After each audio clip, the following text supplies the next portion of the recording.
Okay, so other than composition, color is the most important aspect of a portrait.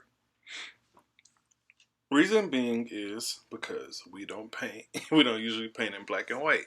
And composition is just about placement and where you want people looking and being fundamentally sound. Whereas color can change the perception or how people look at things, or application of color can make people see things a certain way.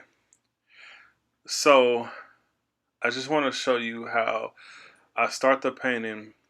After I do the wet, I start entering, after doing the wet blotches of color, I start entering really wet line work. And this is the Van Dyke Brown.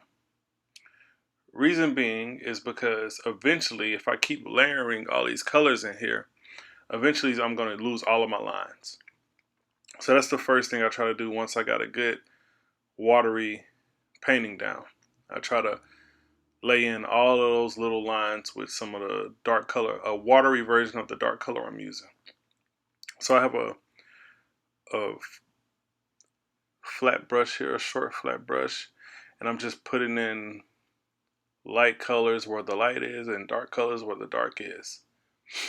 And this is all still semi-wet. This is just me putting color down. So I'm not blending, I'm not trying to be correct.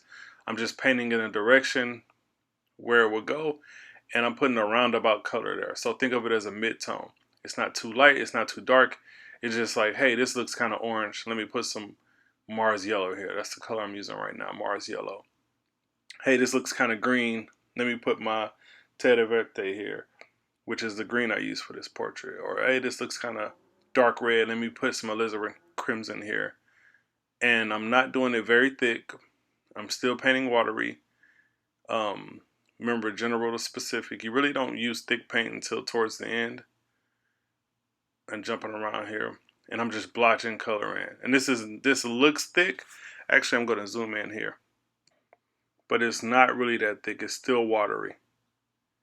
It's just me putting color in. I'm looking at the reference, and I just want to see some color. See how wet it is, because when I blend into it, it's not covering up those lines. That's how you know it's not thick. I'm just putting color down everywhere, just a very light color. This is why paintings can't be done in the first layer, because you build them up slowly and they won't be finished overnight. This painting took about 2 weeks to do, countless hours, and it's pretty nice for acrylic. I rather paint in oil.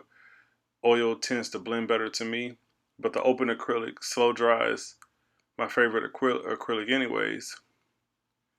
And you see how that wet paint is allowing me to blend in a little bit, but I'm just putting color where I see color. I see a little color behind his eyebrows. If I see a little blemish of a pinkish color there, I'm gonna put that right there. Just placing color in. And this is half the battle, because once I'm done, after I do that watery layer, once I throw colors everywhere, the only thing you're really doing after that, you should just be blending and detailing. Like, the color is really literally half the battle. Just matching colors and getting them close to what you see as possible. And then, well, matching values would be the other important part. And I'm going to mention that a lot. I'm trying to match color and match value.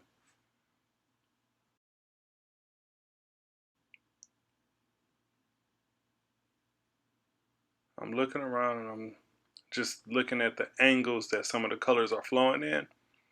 So I'm taking, like, okay, this is a little darker. I'm sorry. This is a little lighter highlight area. Let me whip some whitish color right here. That way when I actually do the blending, I can get that area right. And I'm doing this everywhere. I'm doing this everywhere in the face, everywhere in the shirt, everywhere in the painting. Just getting the colors down. This is a dark area. Let me just throw some dark right here. And it looks really dark, but again, it's just the shine from the light, and it's just water. Water looks shiny. Just placing colors in the places that I want them. That's all I'm doing. Gonna actually be quiet soon and let you watch the last few minutes of this video. But I do want to say, while I'm using this burnt umber, is some people don't use color to their advantage. They try to use the colors that they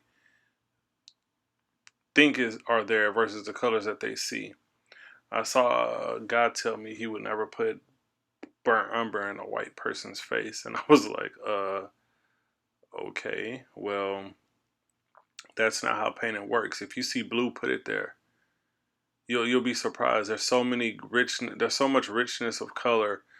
There's so many blues and greens and purples in something that's red. If you ever painted an apple in some good light, you'll notice that.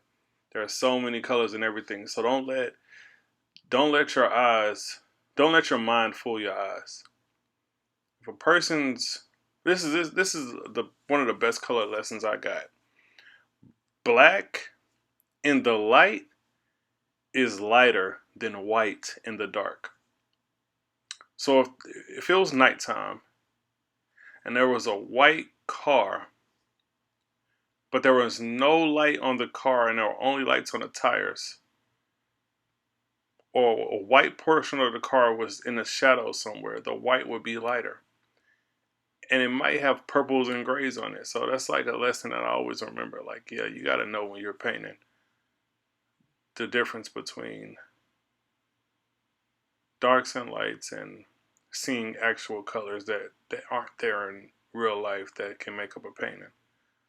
As you see, this is really, really, really wet. So when I add up in here and I'm adding color in there, it's just to block it in. You can still see the charcoal in some spots. It's just blocking in colors. It's not perfectionism.